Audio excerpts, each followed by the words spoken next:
ஹஜ்ரத் Umar ரலியல்லாஹு தஆலா அன்ஹு அவர்களுடைய வரலாறு மிக நீளமானது. இஸ்லாமிய சரித்திரத்தில் ரசூலுல்லாஹி ஸல்லல்லாஹு அலைஹி வஸல்லம் அவர்களுக்கும் அபூபக்கர் சித்திக் ரலியல்லாஹு தஆலா அன்ஹு அவர்களுக்கு பிறகு மிக அதிகமான நாடுகளை வென்று இஸ்லாத்தை பரவச் செய்த பெருமை ஹஜ்ரத் உமர் ரலியல்லாஹு தஆலா அன்ஹு அவர்களை சார்ந்ததாகும். அவர்கள் இந்த உலகத்தை விட்டு பிரியக்கூடிய நேரத்திலே ஏறத்தாழ 10,000 சதுர மைல்களை கொண்ட பரப்பளவு இஸ்லாமிய ஆட்சியின் பொறுப்பில் இருந்தது. 10 ஆண்டுகள் அவர்கள் ஆட்சி செய்தார்கள். ஆனால் உலகத்தில் உள்ளவர்கள் எல்லாம் கியாமத்து நாள் வரைக்கும் அவர்களுடைய ஆட்சியினுடைய முறையை பின்பற்றி ஆட்சி செய்யக்கூடிய அமைப்பை அவர்கள் விட்டுச் சென்றார்கள் இந்த உலகத்திற்காக வேண்டி. நம்முடைய நாட்டிலும் கூட எல்லோரும் கேள்விப்பட்ட விஷயம், தெரிந்த விஷயம். இந்த நாடு சுதந்திரமடைந்த நேரத்தில் காந்தி சொன்னது, நீங்கள் உமருடைய ஆட்சியை போன்று செய்ய வேண்டும் என்பதால். இந்த நாடு சுதந்திர நாடாக நிலைத்திருக்க வேண்டும் என்றால் மக்கள் எல்லாம் நிம்மதியாக நேர்மையாக வாழ வேண்டும் என்று சொன்னால் அது உமருடைய ஆட்சியின் அமைப்பில் தான் முடியும் என்பதாக அவர் சொல்லிச் சென்ற செய்தி எல்லோருக்கும் தெளிவானது. அப்படிப்பட்ட நீதியான ஆட்சியை செலுத்தியவர்கள் ஹஜ்ரத் உமர் ரலியல்லாஹு தஆலா அன்ஹு. சரி, அவர்கள் ரசூலுல்லாஹி ஸல்லல்லாஹு அலைஹி வஸல்லம் அவர்களுடைய இஸ்லாமிய பிரச்சாரத்தினுடைய ஆரம்ப காலத்திலேயே இஸ்லாத்தை ஏற்றுக்கொள்ளவில்லை. அபூபக்கர் ரலியல்லாஹு தஆலா அன்ஹு அவர்களை பற்றி சொல்லப்பட்டது ஆரம்பமாக முதலாக அவர்கள் இஸ்லாத்தை ஏற்றுக்கொண்டவர்கள் என்பதால். ஆனால் ஹஜ்ரத் உமர் ரலியல்லாஹு தஆலா அன்ஹு அவர்கள் அதற்கு நேர் எதிராக இஸ்லாத்திற்கு பரம விரோதியாக இருந்தார்கள், கடுமையான விரோதியாக இருந்தார்கள். எப்படி அபூ ஜஹல், உத்பா, உமையா என்பவர் எல்லாம் இருந்தார்களோ அதே போன்று உமர் ரலியல்லாஹு தஆலா அன்ஹு அவர்களும் இருந்தார்கள், கடுமையான எதிரியாக இருந்தார்கள். ரசூலுல்லாஹி ஸல்லல்லாஹு அலைஹி வஸல்லம் அவர்களுடைய பிரச்சாரத்தையும் அவர்களுடைய பண்புகளையும் மிக தெரிந்தவர்களாக இருந்தும் கூட இஸ்லாத்தில் உடனடியாக வரக்கூடிய பாக்கியம் அவர்களுக்கு கிடைக்கவில்லை.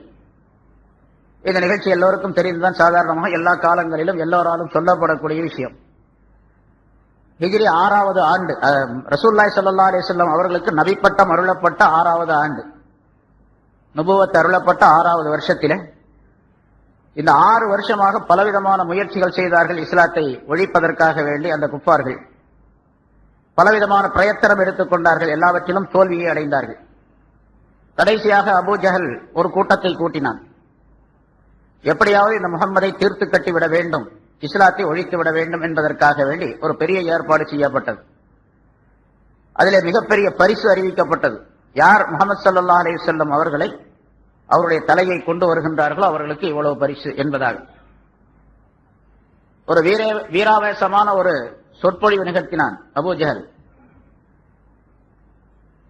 தங்களுடைய பாரம்பரியமான அந்த கொள்கையையும் உருவ வணக்க வழிபாடுகளையும் புகழ்ந்து சொல்லி, இதற்கு மாற்றமாக இதை அழிக்கக்கூடிய எவராவது வந்தால் அவரை நாம் சும்மா விட்டுவிடக் கூடாது என்பது போன்ற வாசகங்களை கொண்டு சொல்லிய பொழுது பரிசுகளும் அறிவிக்கப்பட்டன. ஹஜ்ரத் உமர் ரலியல்லாஹு தஆலா அன்ஹு அவர்கள் வாளை கையிலே எடுத்துக்கொண்டு அங்கே சபதம் செய்தார்கள்.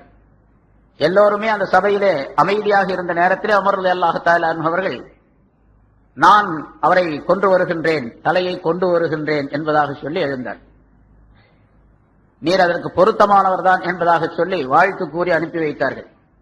என்ன நடந்தது என்பது நமக்கு தெரியும், சரித்திரத்தில் அடிக்கடி சொல்லப்பட்டு இருக்கின்றது இந்த விஷயம். ஏன்னா உமர் ரலியல்லாஹுடைய பல விஷயங்கள் அடிக்கடி சொல்லப்படக்கூடியது உலமாக்களால். இந்த விஷயம் சொல்லப்பட்டு கேட்டிருப்பீங்க. வாளை எடுத்துக்கிட்டு போறாங்க. வழியிலே ஒரு மனிதர் எதிர்படுகின்றார். அவர் வேகமா போறதை பார்த்து அவர் கேட்கிறார், என்ன உமரே, என்ன வேலை, இவ்வளவு வேகமா போயிட்டு இருக்கீங்க வாளை கையில் எடுத்துக்கிட்டு? ஒரே வார்த்தையை சொன்னார், முஹம்மதை கொல்லுவதற்காக ஸல்லல்லாஹு அலைஹி வஸல்லம் அவரை, நவது பில்லாஹ் அவரை கொல்லுவதற்காக வேண்டி போறேன் அப்படின்னு சொன்னார். உடனே அவர் சொன்னார், அவரும் உமருடைய அந்த தோற்றத்தை பார்த்து அவருக்கும் கொஞ்சம் பயம்தான், நம்மளை ஏதாச்சும் பண்ணி போடுவாரோ என்பதால். இருந்தாலும் விஷயத்தை சொல்ல வேண்டும் என்பதற்காகவே அவர் தைரியமாக சொல்லுகின்றார்.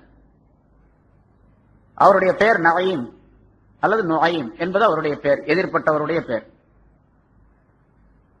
அவர் சொன்னார், நீங்க முஹம்மது ஸல்லல்லாஹு அலைஹி வஸல்லம் அவர்களை குறை சொல்வதற்கு முன்னால உங்களுடைய சகோதரி பாத்திமா என்பவரும் அவருடைய கணவர் ஸயீத் இப்னு ஸைத் என்பவரும் இஸ்லாத்தை தழுவி விட்டார்களே, உமக்கு தெரியுமா அப்படின்னு கேட்டார்.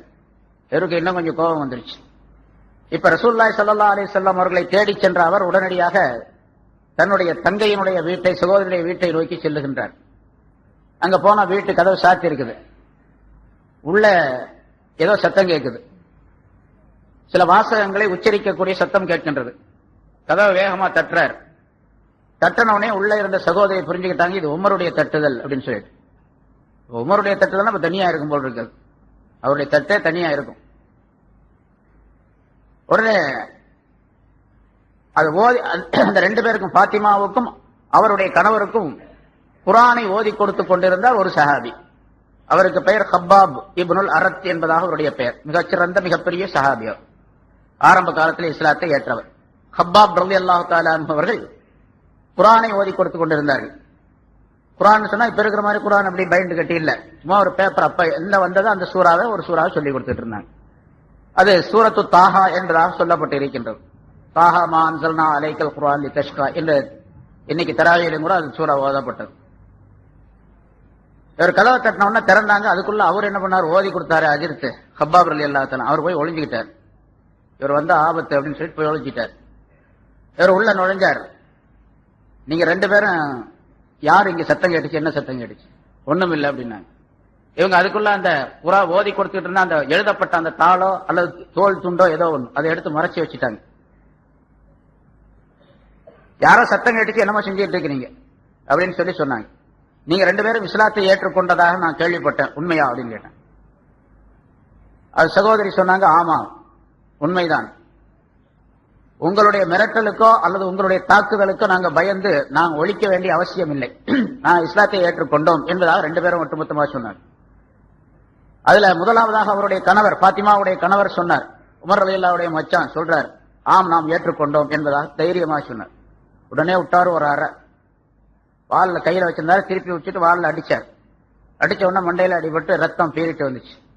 அடி பலமா விழுந்த உடனே அவருடைய தங்கை குறுக்க வந்தாங்க, கணவனை அடிக்காதீங்க அப்படின்னு சொல்லி. அவங்களுக்கும் பலமான அடி. அடி சரியான அடி கொடுத்த உடனே, நீ எவ்வளவு வேணாலும் அடிச்சாலும் சரி, எங்களை கொன்று ஒழித்தாலும் சரி, நாங்க வந்து ஏற்றுக்கொண்டிருக்கக்கூடிய இஸ்லாத்தை விடக்கூடியவர்களாக இல்லை அப்படின்னு சொல்லி இதே வார்த்தை சொல்லிக்கிட்டே இருந்தாங்க. இந்த உறுதியை பார்த்த உடனே உமர் ரலியல்லாஹு தஆலா அவர்களுக்கு இறக்கம் வந்துடுச்சு. தங்கையை அடிச்சுட்டாரு, ஒரு பெண்மணியை அடிச்சு ரத்த காயம் பட்டு ரத்தமாக கிடக்கிறார். அவருக்கு மண்டையில அடிபட்டு கடுமையான சூழ்நிலையில் இருக்கிறார். இந்த நேரத்தில் அவருக்கு கோபம் கொஞ்சம் தணிஞ்சிச்சு. கோபம் தணிஞ்சாவே சைத்தான் போயிட்டான்னு அர்த்தம். கோபம் வந்துச்சுன்னா சைத்தான் வந்துட்டான்னு அர்த்தம். சைத்தான் போயிட்டான்னா கோபம் போயிடும். இப்ப கோபம் போனோம்னா ஒரு நிதானமாக சிந்திக்க ஆரம்பிச்சார், இப்படி அடிச்சு போட்டோமே அப்படின்னு. இருந்தாலும் அவருக்கு மனசு கேட்கல. சரி, நீங்க என்ன படிச்சுக்கிட்டு இருக்கீங்க, என்ன ஓதிட்டு இருக்கீங்க? ஒண்ணும் இல்ல. ஒண்ணும் இல்லைன்னா விட மாட்டேன், என்ன படிச்சுட்டு இருக்கீங்க சொல்லு. உடனே ஓதிக்கொண்டிருந்த அந்த பேப்பரை அல்லது தோல் துண்டை ஏதோ ஒண்ணு எதுல எழுதியிருந்தாங்களோ அதை எடுத்து காட்டினாங்க. இதை தவிர அதை வாங்குறதுக்காண்டி கையை நீட்டினார். அவருடைய தங்கை பாத்திமா அதை பின்னால எடுத்துக்கிட்டாங்க கையை. நான் கொடுக்க முடியாது, நீ அசுத்தமானவன், நீ நஜீஸானவள், அதனால உன்ட்ட இந்த குர்ஆனுடைய வாசகங்களை கொடுக்க முடியாது. சரி, நான் வாங்குறதா இருந்தா நீ என்ன செய்யணும், நான் என்ன செய்யணும், நீங்க போய் குளிச்சுட்டு வரணும் அப்படின்னு சொல்ல. உடனே உள்ள போனாங்க, குளிச்சாரு. ஏன்னா அந்த தாள் பார்க்கணும், அது என்ன ஓதிட்டு இருந்தாங்கன்னு பார்க்கணும், அவருக்கு ஆசை. இந்த நேரத்துல அதை பார்க்கணும், குளிக்க போறாரு. குளிச்சுட்டு வந்தார். வந்த உடனே ஒளிஞ்சிட்டு இருந்த ஹப்பாப் ரலியல்லாஹு தஆலா வெளியே வந்தாங்க. மெதுவா தலையை காட்டினாங்க. அப்பதான், உமரே நான் தான் ஓதி கொடுத்துக்கிட்டு இருந்தேன் அப்படின்னு வெளியே வந்தாங்க. அந்த தாளை வாங்கினாங்க, பார்த்தாங்க, படிச்சாங்க. தாஹா மா அன்ஸல்னா அலைக்கல் குர்ஆன லிதஷ்கா. நபியே, இந்த குர்ஆனை உம்மை சிரமப்படுத்துவதற்காக வேண்டி நாம் இறக்கி வைக்கவில்லை என்று தொடங்கக்கூடிய அந்த ஆயத். கடைசியாக அல்லாஹ் தஆலா அதனுடைய தொடரில் ஒரு 5-6 ஆயத்துக்கு பின்னால சொல்றான், மூசா அலைஹிஸ்ஸலாம் அவர்களுக்கு அல்லாஹ் தஆலா வேத வெளிப்பாடு அந்த தன்னுடைய கட்டளையை சொன்ன அந்த விஷயங்களை சொல்லி கொண்டு வரும் பொழுது, இன்னி அனல்லாஹு லா இலாஹ இல்லான, நான் தான் அல்லாஹ் என்பவன், என்னை தவிர வணக்கத்துக்குரியவர் யாரும் இல்லை அப்படின்னு சொல்லி அல்லாஹ் தஆலா செய்திகளை சொல்லிட்டு வரோம். படிக்க படிக்க ஹஜ்ரத் உமர் ரலியல்லாஹு தஆலா கண்கள்ல இருந்து கண்ணீர் வழிந்து ஓடியது. அவங்க பார்த்தாங்க, உண்மை இதுதான், அல்லாஹ் ஒருவன் தான், வணக்கத்திற்குரியவன் அவன் தான் என்ற ஒரு உறுதி. ஏன்னா அல்லாஹ் தஆலா யாருடைய கல்வில ஹிதாயத்தை போட்டு விட்டானோ உடனடியாக அந்த மாற்றம் ஏற்பட்டு விடும். உடனே அழ ஆரம்பித்தார்கள். சரி, தங்கையிடம் கேட்டார், இப்ப நான் முஸ்லீம் ஆகணும்னா என்ன செய்யணும் அப்படின்னு கேட்டார். நீ நேரா ரசூலுல்லாஹி ஸல்லல்லாஹு அலைஹி வஸல்லம் போ, அங்க போய் நீ இஸ்லாத்தை ஏற்றுக்கொள்ள வேண்டும் அப்படின்னு சொல்லி சொன்னாங்க. இப்ப நபி எங்க இருக்கிறார் அப்படின்னு கேட்டார். உடனே பாத்திமா அவங்க தங்கை சொன்னாங்க, அல்லது ஹப்பாப் இப்னு அரத் அவர்கள் சொன்னார்கள், ரசூலுல்லாஹி ஸல்லல்லாஹு அலைஹி வஸல்லம் அவர்கள் அர்கம் ரலியல்லாஹு தஆலா அன்ஹு அவருடைய வீட்டிலே தங்கி இருக்கிறார்கள், இப்பொழுது சில சஹாபாக்கள் அங்கதான் இருக்கிறாங்க அப்படின்னு சொல்லி சொன்னாங்க. அர்கம் என்ற சஹாபியினுடைய வீடு அப்பொழுது ஹஜ்ஜுக்கு சென்றவர்களுக்கு தெரியும், சஃபா என்ற அந்த இடத்திலிருந்து ஹஜ்ஜுக்கு செல்லக்கூடியவர்கள் சஃபாவிலிருந்து சாய் செய்வதற்காக ஆரம்பிப்பார்கள். அங்கிருந்து கொஞ்ச தூரம் கீழே அந்த பள்ளம் இறங்கின உடனே, மேட்டில் இறங்கின உடனே வலது பக்கம் இருக்கக்கூடிய வாசல் தாருல் அர்க்கம், பாபுல் அர்க்கம் என்று இப்ப பெயர் இருக்கிறது, அர்க்கமுடைய வாசல் என்பதால். அது சஃபாவில இப்ப தொங்கோட்டம் ஓடக்கூடிய அந்த இடத்துல இருக்குது. அந்த இடத்துலதான் அந்த அர்க்கம் ரலியல்லாஹு தஆலா அன்ஹுடைய வீடு இருந்துச்சு. அந்த வீட்டுல ஸல்லல்லாஹு அலைஹி வஸல்லம் அவர்கள் இருந்தார்கள். நேரம் உமர் ரலியல்லாஹு தஆலா அன்ஹு அந்த வாளை எடுத்துக்கிட்டே போறார், உருவிய வாளோட அப்படியே போறார். போன உடனே அங்க வீடு தாழ்டப்பட்டிருக்கின்ற சாத்தி இருக்கிறாங்க. வேகமா தட்டினார்.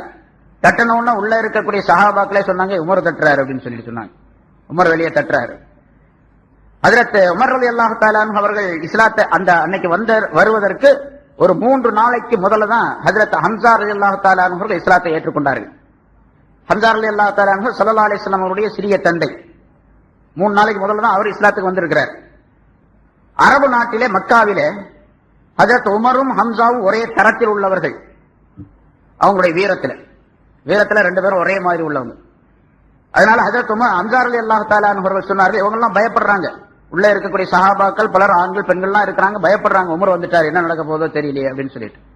ஹம்சாவும் உள்ள இருக்கார். 3 நாள் தான் ஆச்சு அவர் இஸ்லாத்துக்கு வந்து. அவர் சொல்லுகின்றார், எது வந்தாலும் சரி நான் பாத்துக்கிறேன், உமர்தான் என்று இருந்தால் நான் பாத்துக்கிறேன், என்னுடைய வாழ் அவருக்கு பதில் சொல்லும் அப்படின்னு சொன்னார். தரங்க கதை. அவர் தான் போய் திறந்தார். பார்த்தா உமர் நிக்கிறார். என்ன அப்படின்னு கேட்டார், எங்க வந்தீங்க? அப்போ நான் வந்து ரசூலுல்லாஹி ஸல்லல்லாஹு அலைஹி வஸல்லம் அவர்களை பார்க்கணும் அப்படின்னு சொன்னார். முகமதை பார்க்கணும். என்ன விஷயம் சொல்லுங்க. ரசூலுல்லாஹி ஸல்லல்லாஹு அலைஹி வஸல்லம் உள்ள உட்கார்ந்து இருக்கிறாங்க. உமர் ஹஜ்ரத் ஹம்சா ரலியல்லாஹு தஆலா அன்ஹு உள்ள உடல, விஷயத்தை சொல்லிட்டு அப்புறம் உள்ள போ அப்படிங்கிறாங்க. இல்ல பார்க்கணும் அப்படின்னு. ரசூலுல்லாஹி ஸல்லல்லாஹு அலைஹி வஸல்லம் அவர்கள் உட்கார்ந்தவங்க எந்திரிச்சிட்டாங்க. உமர் வந்திருக்காரு அப்படின்னு தெரிஞ்ச உடனே சொன்னாங்க, ஹம்சாவே அவரை தடுக்காதீங்க, விடுங்க, என்கிட்ட வரட்டும் அப்படின்னு. யார சொல்லா, இவர் ஒரு தீய நோக்கத்துல வந்திருந்தால் எதுவா இருந்தாலும் சரி விட்டுருங்க, நான் அல்லாஹ்வுடைய ரசூல் அப்படின்னு சொல்லி ஸல்லல்லாஹு அலைஹி வஸல்லம் சொன்னாங்க. உமர் ரலியல்லாஹு தஆலா அன்ஹு முன்னால போனாங்க. ஹஜ்ரத் ஸல்லல்லாஹு அலைஹி வஸல்லம் அவர்கள் முன்னால வந்தாங்க.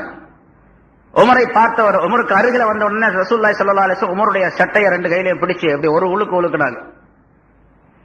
அப்போ சொல்லப்படுகின்றது சில அறிவிப்புகளிலே, ரசூலுல்லாஹி ஸல்லல்லாஹு அலைஹி வஸல்லம் அவர்கள் அவருடைய சட்டையை 2 கையிலே சேர்த்து பிடிச்சு அப்படி உழுக்கும் போது உமருடைய உடல் முழுவதும் சுக்குநூறாக ஆகிவிடுவதை போன்ற ஒரு உணர்வு அவருக்கு ஏற்பட்டது அப்படின்னு சொல்லிட்டு. அதாவது ஸல்லல்லாஹு அலைஹி வஸல்லம் அவர்கள் எவ்வளவு வீரம் வாய்ந்தவர்கள். உமருடைய வீரம் ஒரு பக்கம் இருக்கட்டும், ஆனா ரசூலுல்லாஹி ஸல்லல்லாஹு அலைஹி வஸல்லத்துடைய வீரத்திற்கு முன்னால், அவர்களுடைய பலத்துக்கு முன்னால், ஏன்னா அது நுபுவத்துடைய பலம், அதுக்கு முன்னால மற்றவருடைய பலம் எல்லாம் சும்மா தூசியானது. இதை தெரிந்து கொள்வதற்காகவே ரசூலுல்லாஹி ஸல்லல்லாஹு அலைஹி வஸல்லம் அவர்கள் செய்தார்கள் என்பதாம் சொல்லப்பட்டிருக்கின்றது. உமர் ரலியல்லாஹு தஆலா அவர்களே பயந்துட்டாங்க. யா ரசூலல்லாஹ், நான் இஸ்லாத்தை ஏற்றுக்கொள்வதற்காக வேண்டி வந்து நான் என்ன செய்யணும் அப்படின்னு கேட்டார். உடனே கலிமா சொல்ல சொன்னாங்க. அஷ்ஹது அல்லா இலாஹா இல்லல்லாஹ் வஹ்தஹு லா ஷரீக லஹு வ அஷ்ஹது அன்னக ரசூலுல்லாஹ் என்று சொல்லி கலிமாவை ஏற்றுக்கொண்டார். உடனே சஹாபாக்களுக்கு அப்பதான் எல்லாருக்குமே பயம் தீர்ந்துச்சு. இவர் இஸ்லாத்தை ஏற்றுக்கொள்வதற்காக வேண்டி வந்திருக்கிறார் என்பதாக இஸ்லாத்தை ஏற்றுக்கொண்டு விட்டார். உடனே தக்பீர் சொன்னார், அல்லாஹு அக்பர் என்ற தக்பீர் சொன்னாங்க. மஸ்ஜிதுல காபாவை சுற்றிலும் அங்கே அந்த காபிர்கள் குறைஷியர்கள் உட்கார்ந்து இருந்தாங்க. அவங்களுக்கெல்லாம் அந்த சத்தம் கேட்டுச்சு. என்ன திடீர்னு ஒரு பெரிய சத்தம் கேட்குது, என்ன விஷயம்? ஏன்னா ஹஜ்ஜுக்கு சென்றவர்களுக்கு தெரியும், காபாவுடைய அந்த சுற்று பகுதிகளுக்கும் அந்த தாருல் அர்க்கமுடைய அந்த வீட்டுக்கும் இப்ப அர்க்கமுடைய வாசல் என்று பெயர் வச்சிருக்கா, அதுக்கு எவ்வளவு தூரம் இருக்கு அப்படின்னு தெரியும். அங்கிருந்து வேகமா சத்தம் போட்டா இங்க கேட்கும். எல்லாரும் சேர்ந்து ஒரு 10-20 பேர் 30 பேர் சேர்ந்து சத்தம் போட்டா அது ஒரு பயங்கரமான சத்தம், மிகப்பெரிய சத்தமாக இருந்தது. உடனே ரசூலுல்லாஹி ஸல்லல்லாஹு அலைஹி வஸல்லம் அவர்கள் சொன்னார்கள், உமரே, நேற்று இரவுதான், அதாவது ஒரு நாளைக்கு 2 நாளைக்கு முந்தித்தான், நான் அல்லாஹ் தஆலா இடத்துல துஆ கேட்டிருந்தேன். அல்லாஹும்ம அஇஸ்ஸல் இஸ்லாம பி உமர் இப்னு அல்-கத்தாப் அவ் பி அம்ர் இப்னு ஹிஷாம். கத்தாபுடைய மகன் உமரின் மூலமாவது அல்லது ஹிஷாமுடைய மகன் அம்ர் என்பவரின் மூலமாவது இஸ்லாத்தை நீ கண்ணியப்படுத்துவாயாக, இஸ்லாத்திற்கு ஒரு பலத்தை உண்டாக்குவாயாக. இன்னொரு அறிவிப்பில் ஐயிதில் இஸ்லாம், இதுல வந்து அஇஸ்ஸல் இஸ்லாம், இஸ்லாத்தை கண்ணியப்படுத்துவாயாக. அதுல ஐயிதில் இஸ்லாம், இஸ்லாத்தை நீ பலப்படுத்துவாயாக என்று ஸல்லல்லாஹு அலைஹி வஸல்லம் அவர்கள் துஆ கேட்டார். நான் துஆ கேட்டேன் என்று ஸல்லல்லாஹு அலைஹி வஸல்லம் சொன்னார்கள். ரெண்டு பேர்ல ஒருவரை கொண்டு இஸ்லாத்தை பலப்படுத்துவாயாக என்று நான் கேட்ட அந்த துஆவை அல்லாஹ் தஆலா உன்னுடைய விஷயத்தில் ஒப்புக்கொண்டு விட்டான் என்று ஸல்லல்லாஹு அலைஹி வஸல்லம் சொன்னார். ரெண்டு பேர் யார்? ஒருத்தர் உமர், இன்னொருத்தர் அம்ரு. அதுதான் அபூ ஜஹல். அபூ ஜஹல் என்று பெயர் வைத்தது ரசூலுல்லாஹி ஸல்லல்லாஹு அலைஹி வஸல்லம் அவர்கள். அறியாமையின் தந்தை, மடையர்களின் தந்தை அப்படின்னு பேர் வச்சாங்க அவனுக்கு. ஆனா அரபு நாட்டுக்காரர்கள், அந்த மக்கள்லாம், மக்காவாசிகள்லாம் சேர்ந்து அவனுக்கு கொடுத்திருந்த பேரு, பட்ட பேரு அபுல் ஹிகம், அறிவின் தந்தை அப்படின்னு பேர் கொடுத்திருந்தாங்க. ஸல்லல்லாஹு அலைஹி வஸல்லம் அறியாமையின் தந்தை என்று அவனுக்கு பேர் கொடுத்தாங்க. ஆனா அவனுடைய அசல் பேரு அம்ர், ஹிஷாமுடைய மகன் அம்ர். ஹஜ்ரத் உமர், இவர் உமர், அவர் அம்ர். பேர் கொஞ்சம் தான் மாத்தம், ரெண்டுக்குமே ஐன்னு மீம் ரேதா வரும். அவர் உமர், அவர் அம்ர். இப்ப ரசூலுல்லாஹி ஸல்லல்லாஹு அலைஹி வஸல்லம் அவர்கள் சொல்லிவிட்டு, உம்முடைய விஷயத்திலே அல்லாஹ் தஆலா என்னுடைய துஆவை ஏற்றுக்கொண்டான் என்பதாக சொல்லி ஸல்லல்லாஹு அலைஹி வஸல்லம் அவர்கள் வாழ்த்து தெரிவித்தார்கள். பிறகு ஹஜ்ரத் உமர் ரலியல்லாஹு தஆலா அவர்கள் கேட்கின்றார்கள், யா ரசூலல்லாஹ், நாமெல்லாம், அதாவது இஸ்லாத்தை ஏற்றுக்கொண்ட நாமெல்லாம் சத்தியத்தின் மீது இருக்கிறோம் அல்லவா? சத்தியமான விஷயத்தில் தானே இருக்கின்றோம். ஆம், அது என்ன சந்தேகம்? நாம் சத்தியத்தின் மீது தான் இருக்கின்றோம். அப்படி இருந்தா ஏன் நாம் மறைந்து வாழ வேண்டும்? இதுவரைக்கும் ஹஜ்ரத் உமர் ரலியல்லாஹு தஆலா அவர்கள் 40வது நபர், இஸ்லாத்தை ஏற்றுக்கொண்டதே 40வது நபர். இதுக்கு முதல்ல 39 பேர் இஸ்லாத்தை ஏற்றுக்கொண்டிருக்கின்றார்கள். 6 வருஷமா உழைப்பின் பலன் என்னவென்று சொன்னால் 39 பேர். 6வது வருஷம் ஹஜ்ரத் உமர் ரலியல்லாஹு தஆலா அவர்கள் 40வது நபராக இஸ்லாத்தை ஏற்றுக்கொள்ளுகின்றார்கள். இந்த 6 வருஷமாக ஸல்லல்லாஹு அலைஹி வஸல்லம் அவர்கள் தங்களுடைய அந்த கொள்கைகளை பகிரங்கப்படுத்தவில்லை. பொதுவாக பிரச்சாரம் போய் செய்வார்கள் அங்கங்க. அவங்க என்ன அமல் செய்கின்றார்களோ அந்த அமல்களை எல்லாம் தனியாக மறைமுகமாகத்தான் செய்து கொண்டிருந்தார்களே தவிர, குர்ஆன் ஓதுவது அல்லது தொழுகை ஆரம்பத்திலே எப்படி சட்டங்கள் இல்லை, தொழ வேண்டும் என்ற கடமை இல்லை, ஆனாலும் தொழுது கொண்டிருந்தார்கள். ஸல்லல்லாஹு அலைஹி வஸல்லம் எப்படி தொழுகின்றார்களோ அதை பார்த்து சில பேர் தொழுதுட்டு இருந்தாங்க. 2 ரக்காத்தோ 4 ரக்காத்தோ, அது நேரங்கள்லாம் கிடையாது, ரக்காத்துகள் குறிப்பு கிடையாது. இப்படி எல்லாம் எப்படி தொழுது கொண்டிருந்தார்களோ அது மாதிரி சில தொழுகைகள் அல்லது குர்ஆன் ஓதுதல், திக்ர் செய்தல், இப்படிப்பட்ட விஷயங்கள், இஸ்லாத்தை பற்றி போதனை செய்தல், இதெல்லாம் மறைமுகமாகவே செய்து கொண்டிருந்தார்கள். பகிரங்கமாக செய்வது கிடையாது. பகிரங்கமாக செய்தால் இன்னும் அதிகமான ஆபத்து என்பதாக நினைத்து இஸ்லாத்திற்கு பலம் ஏற்படும் வரைக்கும் மறைமுகமாகவே செய்வோம் என்பதாக சொல்லி ஸல்லல்லாஹு அலைஹி வஸல்லம் செய்து கொண்டிருந்தார்கள். யார் யார் இஸ்லாம் ஆனார்களோ அவர்களும் மறைமுகமாக தான் செய்து கொண்டிருந்தார்கள். போன வாரம் சொல்லப்பட்டது, ஹஜ்ரத் அபூபக்கர் சித்திக் ரலியல்லாஹு தஆலா அன்ஹு இஸ்லாத்தை ஏற்ற உடனே வெளியே போனார்கள். ஹஜ்ரத் உஸ்மான் ரலியல்லாஹு தஆலா அன்ஹு அவர்களுக்கு அழைப்பு கொடுத்தார்கள், தப்லீக் செய்தார்கள், அவர்கள் இஸ்லாத்தை ஏற்றுக்கொண்டார்கள் என்றெல்லாம் விவரம் சொன்னோம். அதே போல மறைமுகமாக செய்யப்பட்டுக் கொண்டிருந்தது. இப்ப உமர் ரலியல்லாஹு தஆலா அன்ஹு கேட்கிறாங்க, என்னத்துக்கு மறைஞ்சு நம்ம பிரச்சாரம் செய்யணும்? நம்ம சத்தியத்தில் இருக்கோமா இல்லையா? வாங்க போலாம், எல்லாம் வெளியே போய் காபாவுல போய் பிரச்சாரம் செய்வோம். ஹஜ்ரத் ரசூலுல்லாஹி ஸல்லல்லாஹு அலைஹி வஸல்லம் அவர்கள் சொன்னாங்க,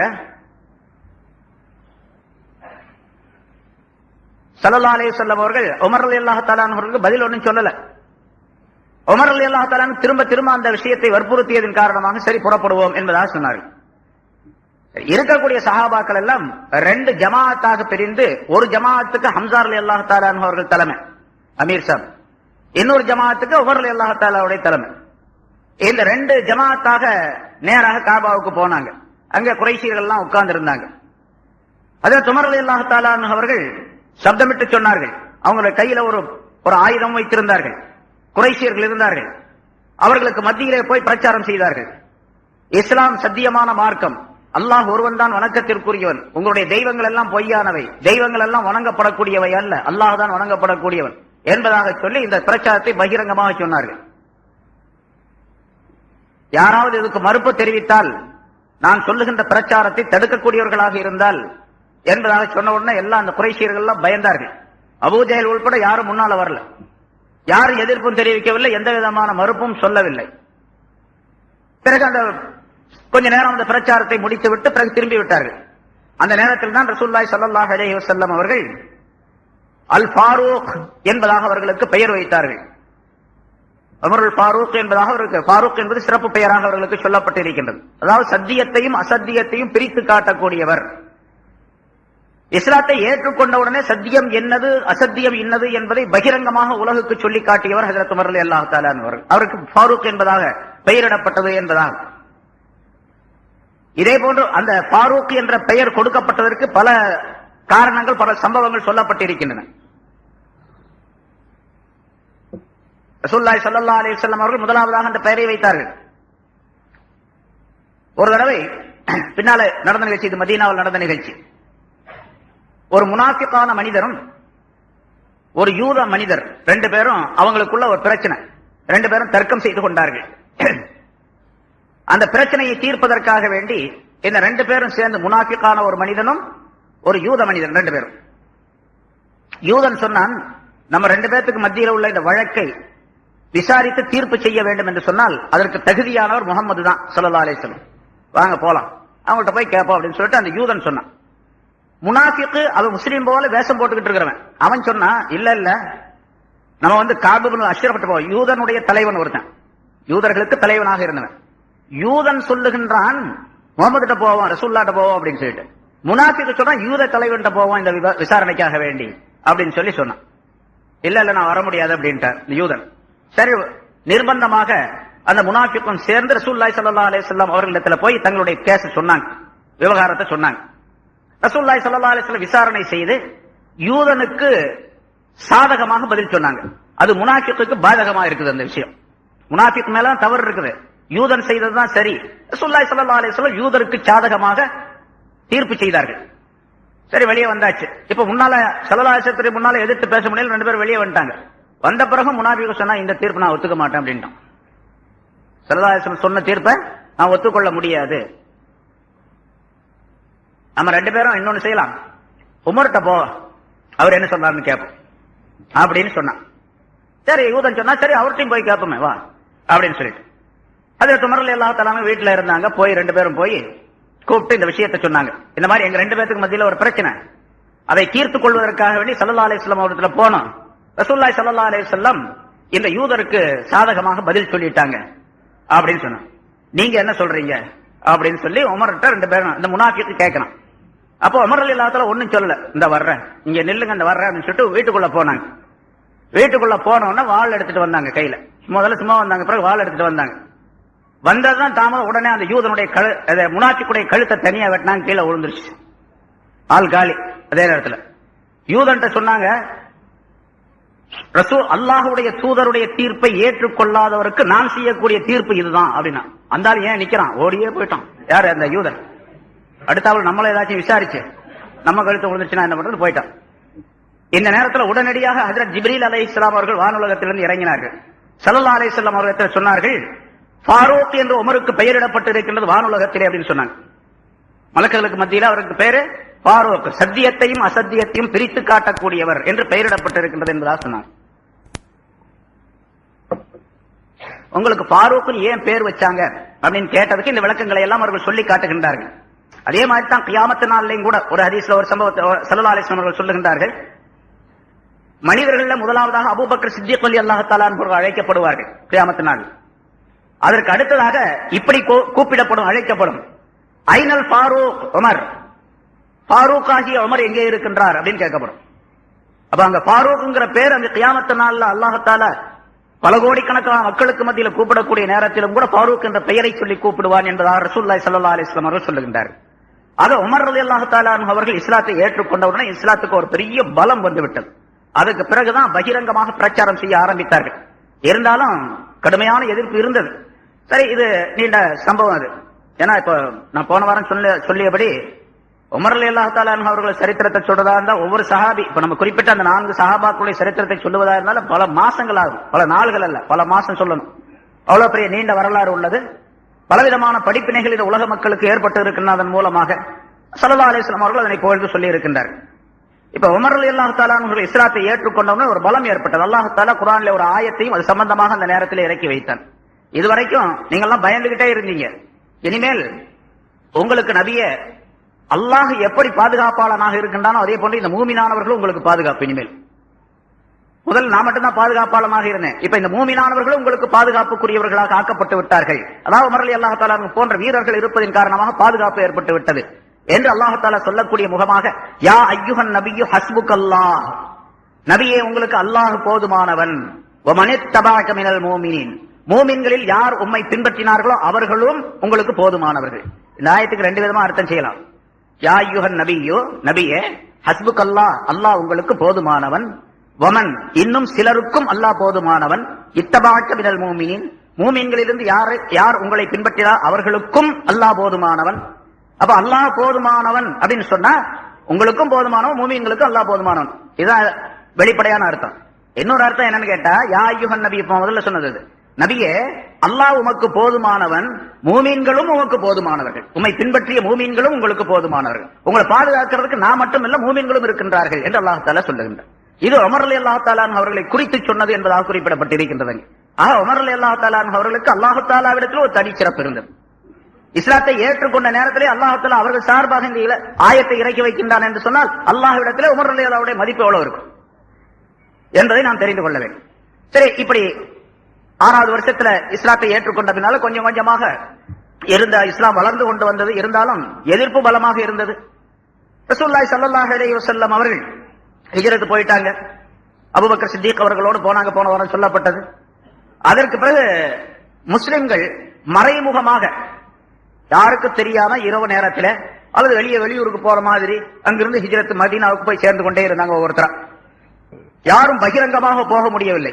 பகிரங்கமாக யாராவது ஹிஜ்ரத் செய்து மதீனாவுக்கு போகக்கூடிய சூழ்நிலை இருந்துச்சுன்னா உடனே இந்த குறைஷியர்கள் குப்பார்கள் போய் பிடிச்சி இழுத்துட்டு வந்துருவாங்க. அவங்கள எங்க போறடி, போகக்கூடாது என்பதாக சொல்லி அவர்களுக்கு கடுமையான தண்டனையும் கொடுப்பார்கள். பலவிதமான துன்பங்கள் ஏற்பட்டுக் கொண்டிருந்தன. அதனால மறைமுகமாகவே போய் கொண்டிருந்தார்கள். ஹஜ்ரத் உமர் ரலியல்லாஹு தஆலா அன்ஹு அவர்கள் அடுத்து ரசூலுல்லாஹி ஸல்லல்லாஹு அலைஹி வஸல்லம் போன சில நாட்களிலே அல்லது சில மாதங்களிலேயே ஹிஜ்ரத் போக வேண்டும், மதீனாவுக்கு போக வேண்டும் என்று முடிவு செய்தார்கள். ஸல்லல்லாஹு அலைஹி வஸல்லம் அவருடைய சொல்படி அவர்கள் போக ஆரம்பித்தார்கள். அப்படி ஹிஜ்ரத் போவதற்காக வேண்டி அவர்கள் நிர்ணயம் செய்து எண்ணம் கொண்டு புறப்படக்கூடிய நேரத்தில் காபாவுக்கு வந்தாங்க. தங்களுடைய வாளை கழுத்திலே தொங்க விட்டுக் கொண்டார்கள். காபாவுக்கு வந்தாங்க. குறைஷியர்களுடைய அந்த தலைவர்கள் எல்லாம் காபாவில் உட்கார்ந்து அரட்டை அடிச்சிட்டு இருக்கிறாங்க. இப்ப அவர்களை பார்த்து ஹஜ்ரத் உமர் ரலியல்லாஹு தஆலா அன்ஹு அவர்கள் சொன்னார்கள். அங்க வந்தாங்க, காபாவை தவாப் செய்தார்கள், 2 ரக்காத் அந்த இடத்துல தொழுதார்கள். தொழுது முடித்த உடனே அந்த மக்களை பார்த்து சொன்னார்கள், யாராவது தங்களுடைய தாய் தன்னுடைய மகனை இழந்து விட வேண்டும் என்று விரும்பினால், யாராவது உங்களிலே யாராவது ஒருவர் தன்னுடைய குழந்தையை யதீமாக்கி விட வேண்டும் என்று விரும்பினால், உங்களிலே எவராவது ஒருவர் தன்னுடைய மனைவியை விதவையாக்கி விட வேண்டும் என்று விரும்பினால், நான் இப்பொழுது ஹிஜ்ரத் போகின்றேன், இந்த மலைக்கு அப்பால் வந்து என்னை சந்திக்கவும் அப்படின்னு சொல்லிட்டு போயிட்டாங்க. பின்னால் அந்த பக்கம் வந்து என்ன பார்த்துக்கலாம், சந்திக்கலாம் என்ன. நான் இப்பொழுது புறப்பட்டு மதீனாவுக்கு போறேன், ஹிஜ்ரத் புறப்படுகின்றேன். யாரும் பின்னால போகல. இவங்களை பின்னால தொடர்ந்து போனவங்க யார் தெரியுமா? உமர் போறார் அப்படிங்கறதுனால இந்த ஏழை முஸ்லிம்கள் இஸ்லாத்தை ஏற்றுக்கொண்ட பின்னால ஹிஜ்ரத் போக முடியாம தவிச்சுக்கிட்டு இருக்காங்க பாருங்க, அவங்க எல்லாம் சேர்ந்து போக ஆரம்பிச்சாங்க பின்னால. இப்ப அவங்க போனதுனால பின்னால போன உடனே இந்த குப்பார்கள் யாருமே எதுவுமே செய்ய முடியல. அவர்களையும் அழைத்துக் கொண்டு ஹஜ்ரத் உமர் ரலியல்லாஹு தஆலா அன்ஹு ஹிஜ்ரத் புறப்பட்டார்கள். அப்படி போய் சேர்ந்தார்கள் ஹஜ்ரத் உமர் ரலியல்லாஹு தஆலா அன்ஹு அவர்கள் மதீனாவுக்கு.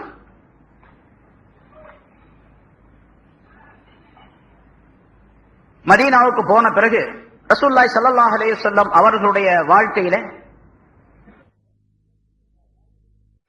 மதீனாவுக்கு போன பிறகு ரசூலுல்லாஹி ஸல்லல்லாஹு அலைஹி வஸல்லம் அவர்களுடைய வாழ்க்கையில எல்லா நிலைகளிலும் ஹஜ்ரத் உமர் ரலியல்லாஹு தஆலா அன்ஹு அவர்கள் மிகப்பெரிய ஒத்துழைப்பாளர்களாக பலவிதமான உதவி செய்யக்கூடியவர்களாக இருந்தார். ஹஜ்ரத் உமர் ரலியல்லாஹு தஆலா அன்ஹு அவர்களை கொண்டே பலவிதமான போர்களிலே அவர்களுக்கு வெற்றி கிடைத்திருக்கின்றது. ஹஜ்ரத் உமர் ரலியல்லாஹு தஆலா அன்ஹு அவர்களுடைய அபிப்பிராயம் அல்லாஹ்வுக்கு மிக பிடித்தமானதாக இருந்தது என்பதாக சொல்லப்பட்டு இருக்கின்றது. அதுல சில நிகழ்ச்சிகள், ஏன்னா சரித்திரத்தை வரிசையா சொல்லிட்டு இருக்க முடியாது, அதுக்கு நேரம் கிடையாது. அதனால சில நிகழ்ச்சிகள், சரித்திரம் சம்பந்தமான சில முக்கியமான நிகழ்ச்சிகள் மட்டும் குறிப்பிடப்படுகின்றன. மதீனாவுக்கு போன பின்னால ஹிஜ்ரி 2வது வருஷம், முதல் வருஷம் முடிஞ்ச 2வது வருஷத்திலேயே பத்ரு போர் ஏற்பட்டது. இன்ஷா அல்லாஹ் அடுத்த ஒரு 2-3 நாள்ல பத்ரு போருடைய விஷயம் சொல்லப்படும். இங்க அதுவும் பயான் நடக்கும். 17 அன்னைக்கு வருஷம் நடக்கிறது தானே. பத்ரு போர் நடைபெற்றது. பத்ரு போரில முஸ்லிம்களுக்கு மிகப்பெரிய வெற்றி கிடைத்தது. குறைஷி குப்பார்களிலே 70 நபர்கள் கொல்லப்பட்டார்கள்.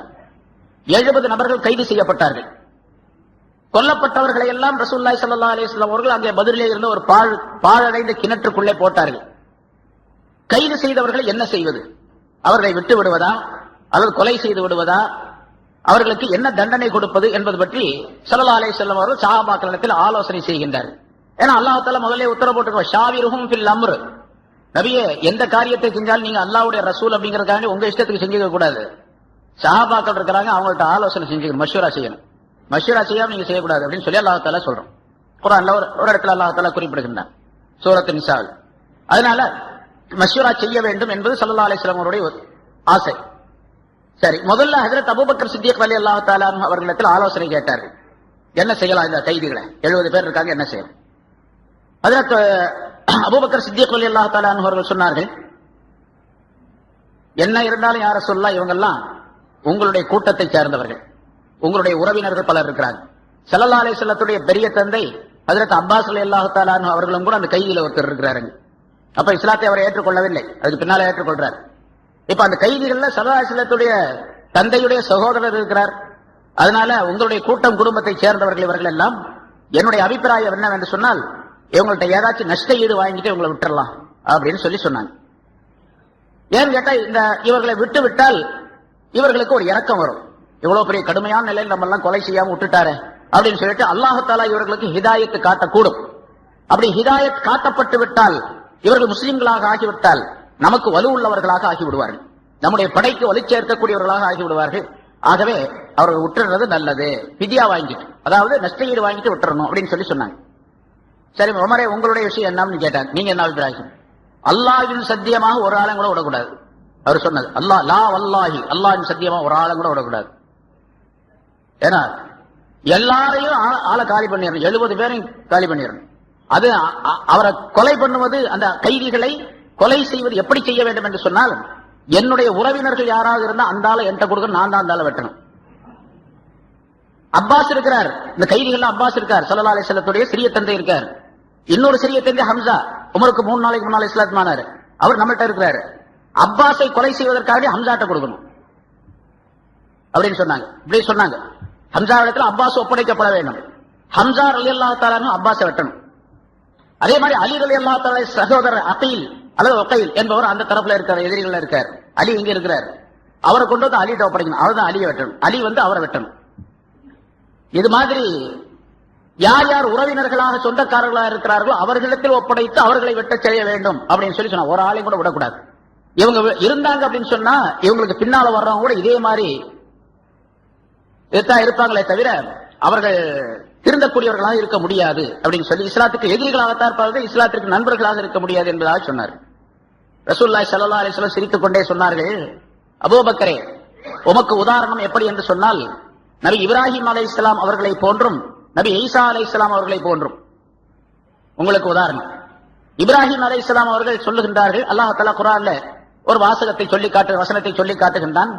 இப்ராஹிம் அலைஹிஸ்ஸலாம் அவர்கள் சொன்னதாக, ஃபமன் தபிஅனி ஃபஇன்னஹு மின்னி, யா அல்லாஹ் இவங்களுக்கெல்லாம் நான் பிரச்சாரம் செய்து கொண்டே இருக்கின்றேன், இவர்களில் யாராவது என்னை துயர்ந்தால், நான் சொல்லுவதை துயர்ந்தால், ஃபஇன்னஹு மின்னி, அவர்கள் என்னை சேர்ந்தவர்கள். ஃபமன் தபிஅனி ஃபஇன்னஹு மின்னி வமன் அஸானி, எனக்கு மாறு செய்தால், நான் சொல்றதை கேட்கல அப்படின்னு சொன்னா, ஃபஇன்னக கஃபூர், நீ மன்னிக்க கூடியவனா இருக்கிற, அவங்களை எப்படி வேணாலும் செய்யலாம் அப்படின்னு ரொம்ப இறக்க சிந்தனையோடு இப்ராஹிம் அலைஹிஸ்ஸலாம் சொன்னாங்க. அது மாதிரி நீங்க, அதே மாதிரி ஈசா அலைஹிஸ்ஸலாம் சொன்னார்கள், கியாமத் நாள்ல சொல்லுவதாக அல்லாஹ் தஆலா சொல்லி காட்டுகின்றான், இன் துஅஸிபுஹும் ஃபஇன்னஹும் இபாதுக், யா அல்லாஹ் இவர்களை நீ வேதனை செய்தால் இவர்கள் எல்லாம் உன்னுடைய அடியார்கள், உனக்கு உரிமை இருக்குது, என்ன வேணாலும் செய்யலாம், வேதனை செய்யலாம். இன் துஅஸிம் ஃபஇன்னஹும் இபாதுக் வயின் தக்ஃபிர் லஹும் ஃபஇன்னக அன்தல் அஸீஸுல் ஹக்கீம், நீ இவர்களை மன்னித்து விட்டால் நீ எல்லாவற்றிலும் ஆற்றல் பெற்றவனாக இருக்கின்றாய், யாரையும் மிகைத்தவனாக இருக்கின்றாய் என்று அல்லாஹ் தஆலா இடத்தில் ஈசா அலைஹிஸ்ஸலாம் அவர்கள் இந்த பணிவாக வேண்டுகோளை சொல்லுகின்றார்களே, அதுபோன்று அபூபக்கரே நீங்கள் இருக்கின்றீர்கள். உமரே, நீங்க எப்படி இருக்கிறீங்க தெரியுமா, நூஹ் அலைஹிஸ்ஸலாம் போன்றும் மூசா அலைஹிஸ்ஸலாத்தை போன்றும் நீங்கள் இருக்கின்றீர்கள் அப்படின்னு சொன்னாங்க. நூஹ் அலைஹிஸ்ஸலாம் அல்லாஹ் தஆலா இடத்தில் சொல்லுகின்றார்கள், 950 ஆண்டுகள் பிரச்சாரம் செய்தார்கள், யாருமே இஸ்லாத்தை ஏற்றுக்கொள்ளல, ஒரு 80 பேர் தான் இஸ்லாத்தை ஏற்றுக்கொண்டார்கள். அதனால கடைசியா துஆ செஞ்சாங்க, ரப்பி லா தஸர் அலல் அர்லி மினல் காஃபிரின் தியாரா, யா அல்லாஹ் இந்த பூமியில ஒரு ஆளை கூட விட்டுடாத, எல்லாத்தையும் சாகடிச்சிரு அப்படின்னு சொன்னாங்க. எல்லாத்தையும் ஹலாக் நாசமாக்கணும், ஒரு ஆளை கூட விடக்கூடாது. யார் இஸ்லாத்தை ஏற்றுக்கொண்டார்களோ அவர்களை தவிர இந்த 82 பேரை தவிர மீது எல்லாத்தையும் அழிச்சிடணும் அப்படின்னு துஆ கேட்டாங்க. அதே மாதிரி அல்லாஹ் தஆலா அழிச்சிட்டான் எல்லாத்தையும். அதே மாதிரி மூசா அலைஹிஸ்ஸலாம் அவர்கள் துஆ கேட்டார்கள், சொல்லி சொல்லி பார்த்தாங்க, இந்த ஃபிரௌன் அவனுடைய கூட்டத்தார் யாருமே கேட்கல. பெரிய பொக்கிஷங்கள், பெரிய கருவூலங்கள்லாம் வச்சிருந்தாங்க, ஏராளமான பொருள்கள் அவங்கள்ட்ட இருந்தது. அந்த திமிர்னால நான் தான் ரப்பு அப்படின்னு சொல்லிட்டு இருந்தான். நீ என்ன பண்ண தெரியுமா, யா அல்லாஹ் ரப்பனா ரப்பனா துமிஸ் அலா அம்வாலிஹிம் வஷ்துத் அலா குலூபிஹிம், யா அல்லாஹ் இவருடைய பொருள்களை எல்லாம் நீ அப்படியே ஓட்டான் சல்லிகளாக நீ ஆக்கி விடுவாயாக, கற்களாக ஓடுகளாக நீ ஆக்கி விடுவாயாக, இவருடைய பொருள்கள் எதையும் பொருளாக வைக்கக்கூடாது. தங்கம், வெள்ளி போன்ற ஏராளமான நவரத்தனங்கள், இது போன்ற ஏராளமான பொருள்கள் அவர்களிடத்தில் இருந்தன. இந்த பொருள்களை எல்லாம் அப்படியே மாற்றி விட வேண்டும். அதுல முத்திரையிட்டு ஓடுகளாக, கற்களாக, கூழாங்கற்களாக அதனை ஆக்கி விட வேண்டும். வஸ்துதாலா குலூபிஹிம், இவருடைய கல்புகளிலே நீ முத்திரையிட்டு விடுவாயாக, ஒரு கடினமான தன்மையை ஏற்படுத்தி விடுவாயாக என்று மூசா அலைஹிஸ்ஸலாம் அவர்கள் ஃபிரௌனுடைய கூட்டத்தாருக்கும் ஃபிரௌனுக்கும் துஆ கேட்டார்களே, அது போன்று உமரே நீங்கள் இருக்கின்றீர்கள் அப்படின்னு சொல்லிட்டு முடிச்சுக்கிட்டாங்க அதோட. ஆனா ஸல்லல்லாஹு அலைஹி வஸல்லம் மஷ்வரா செஞ்சா, பொதுவாக ஒரு கூட்டம், அதுல ஒரு தலைவர், கூட்டத்துக்கு தலைவர் ஒருத்தர் இருக்கிறாரு, எல்லாத்துக்கும் கூட்டத்துல வந்திருக்கக்கூடியவர்களுக்கெல்லாம் அபிப்பிராயம் கேட்கிறாரு. பலரும் பல அபிப்பிராயம் சொல்றாங்க. கடைசியாக முடிவெடுக்கக்கூடிய விஷயம், உரிமை யாருக்குள்ளது? தலைவருக்குள்ளது. யார் அமீரா இருக்காரோ அவர் தலைவர். எல்லாரும் சொல்றதையும் கேட்டு எல்லாரையும் போட்டு குழப்பவும் முடியாது. ஒருத்தர் சொல்றதை கேட்டு இவர் ஆலோசனை செய்து என்ன பண்ணணும், யாருக்கு நல்லதா இருக்கோ அந்த முடிவை சொல்லணும். அதே மாதிரி ரசூலுல்லாஹி ஸல்லல்லாஹு அலைஹி வஸல்லம் அவர்கள் அமீராக அங்கே இருக்கின்றார்கள், ரசூலாக இருக்கின்றார்கள். அதனால இந்த ரெண்டு அபிப்பிராயங்களிலே பலரும் பல அபிப்பிராயம் சொன்னாங்க. ஆனா இந்த ரெண்டு அபிப்பிராயத்தை வழிமொழிந்து சொன்னவர்கள் பலர் இருக்காங்க. அபூபக்கரை ஆதரித்து சொன்னவர் ஒரு கூட்டம், நிறைய பேர் சொன்னாங்க அபூபக்கர் சொல்றதா சரி அப்படின்னு. உமர் ரலியல்லாஹு தஆலா சொன்னது சரிதான் அப்படின்னு சொல்லிட்டு சொன்ன கூட்டமும் இருந்துச்சாங்க, மக்களும் இருந்தாங்க. ஆனா ஸல்லல்லாஹு அலைஹி வஸல்லம் முடிவெடுத்தது அபூபக்கர் சொன்னதை ஏற்றுக்கொண்டார்கள். ஏன்னா ஸல்லல்லாஹு அலைஹி வஸல்லம் ரொம்ப மிருதுவானவர்கள், அதனால எல்லாத்தையும் கொலை செய்யறதுக்கு அவங்க விரும்பல. அடிக்கடி ஸல்லல்லாஹு அலைஹி வஸல்லம் அவர்கள் சொன்ன கேட்ட துஆவும் இதுதான், அல்லாஹும்ம யா அல்லாஹ், இவர்கள் இந்த கூட்டத்தினர் அறியாத மக்களாக இருக்கின்றார்கள், ஆகவே இவர்களை நீ அழித்து விடாது. இவர்கள் இல்லை என்று சொன்னாலும் இவர்களுக்கு பின்னால் வரக்கூடிய சந்ததிகள் இஸ்லாத்தை ஏற்றுக்கொள்ளக்கூடியவர்களாக ஆவார்கள், ஆகவே இவர்களை மன்னித்து விடு என்பதாக கேட்டுக்கொள்ளக்கூடிய பழக்கம் ஸல்லல்லாஹு அலைஹி வஸல்லம் இடத்தில் இருந்த காரணத்தால் ஸல்லல்லாஹு அலைஹி வஸல்லம் அவர்கள் அபூபக்கர் ரலியல்லாஹு தஆலா அவருடைய அபிப்பிராயத்தை ஏற்றுக்கொண்டு யார் யாருக்கு ஃபிதியா கொடுக்க முடியுமோ, நஷ்டஈடு கொடுக்க முடியுமோ ஃபிதியா வாங்கிட்டு விட்டுட்டாங்க. கொடுக்க முடியாதவர்களுக்கு ஸல்லல்லாஹு அலைஹி வஸல்லம் அவர்கள் ஒவ்வொரு சஹாபிக்கும் 10 நபர்களுக்கு, ஒரு கைதி 10 நபர்களுக்கு இல்மை கற்றுக் கொடுத்து விட்டு அவர்கள் விடுதலையாகி செல்லலாம் என்ற நிபந்தனையும் விதித்தார்கள். சரி, பின்னால் அது வேற விஷயம். இப்ப முடிஞ்சு போச்சு. ஸல்லல்லாஹு அலைஹி வஸல்லம் அவர்கள் அபூபக்கர் ரலியல்லாஹு தஆலா அவங்களுடைய அபிப்பிராயப்படி விட்டுட்டாங்க. மறுநாள் காலையில இந்த நிகழ்ச்சி முடிஞ்சு போச்சு. மறுநாள் காலையில ஹஜ்ரத் உமர் ரலியல்லாஹு தஆலா அவர்கள் சொல்லுகின்றார்கள், நான் ரசூலுல்லாஹி ஸல்லல்லாஹு அலைஹி வஸல்லம் அவர்கள் தங்கி இருந்த கூடாரத்திற்கு நான் போனேன். மறுநாள் அபூபக்கர் சித்திக் ரலியல்லாஹு தஆலா அவர்கள் பக்கத்துல உட்கார்ந்து இருக்கிறாங்க. அபூபக்கரும் ஸல்லல்லாஹு அலைஹி வஸல்லம் அவர்கள் ரெண்டு பேரும் சேர்ந்து அழுதுகிட்டு இருக்காங்க. ரெண்டு பேரும் அழுதுகிட்டு இருக்காங்க. யார சொல்ல, தங்க ஏன் அழுவுறீங்க? அபூபக்கரே நீங்க ஏன் அழுவுறீங்க?